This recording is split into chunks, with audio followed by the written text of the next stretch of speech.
guys, this is Comic Uno. Today I'm doing a review for Harley Quinn Invades Comic-Con issue 1, so this is a one-shot. And guys, before I start talking about this, I want to give you guys a little update, and that update is go check out Comic Uno episode 56. That's the show where I review all the comics I've read this week in one show, and here are those exclusive comics. We got Future's End issue 11, Nova issue 19, Silver Surfer issue 4, Batman Eternal issue 15, and Zenoscope's Grim Fairy Tale issue 100.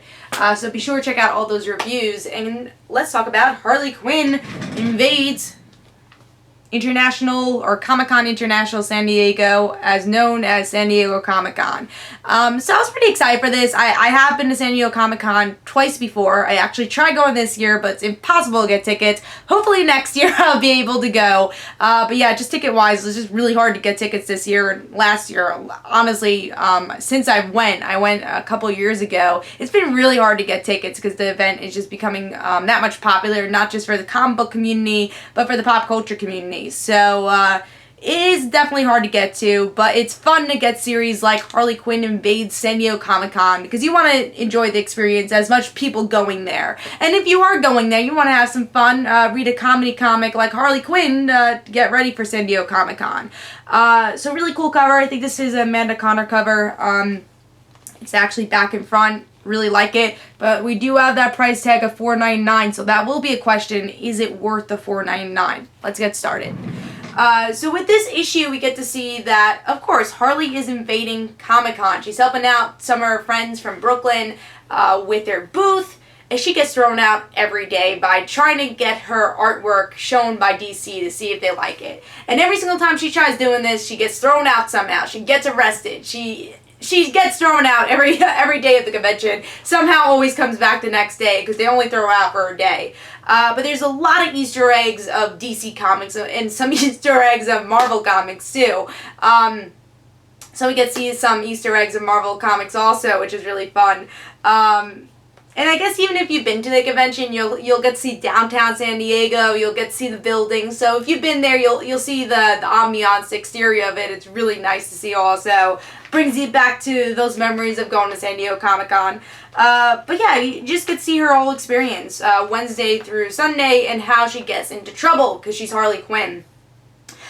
So if you're thinking it's going to be a lot of references of you going to San Diego Comic-Con, I gotta say you're not going to get that with this comic. I was actually expecting that a little bit more, more of the people in Comic-Con. I didn't really get that with this issue, but you get the Harley Quinns at Comic-Con because you get to see her meet her creative team. You get her to see meet Jim Lee talk about Marvel badly. So, I think in that respect it was really fun. We got to see Stephen Amell here. Love Stephen Amell, so seeing him in this issue was great too. So I had a lot of fun with it. I think there was some forced laughter, which is kind of like, I think the issue is very long. I think if it was a little shorter, I probably would give it a little bit of a higher grade. I still think issue 0 is a little bit better, but if you want an issue like issue 0 of Harley Quinn, this is very similar to that style. There's different artists, there's a different story for each day. So if you want that style back, breaking the fourth wall, that's what Harley Quinn's doing here, and that's something I did like a lot with this issue. So overall, I think I'm going to give it 4 stars. I chuckled a lot. I wish I chuckled a little bit more, but I did chuckle a lot. It was a cool story just seeing Harley invade San Diego Comic-Con in her own way. This is definitely a Harley story more than a San Diego Comic-Con story. And I do want to mention about the artwork. There's some art that's pretty good. Like, this artwork's pretty good. But then there's some art that's just a little sketchy. I'll give you an example of this. This artwork, it looks very curvy, very cartoony. Even the first page, her face looks really weird here. I don't know what type of facial expression that is. So yeah, there's some artwork that's a little off, but then there's some good artwork in the mix also. That's kind of the shame of getting all these artists coming together. I wish it was a little bit more consistent, the art. Maybe the regular Harley Quinn artist could have done it, or yeah, that probably would have worked.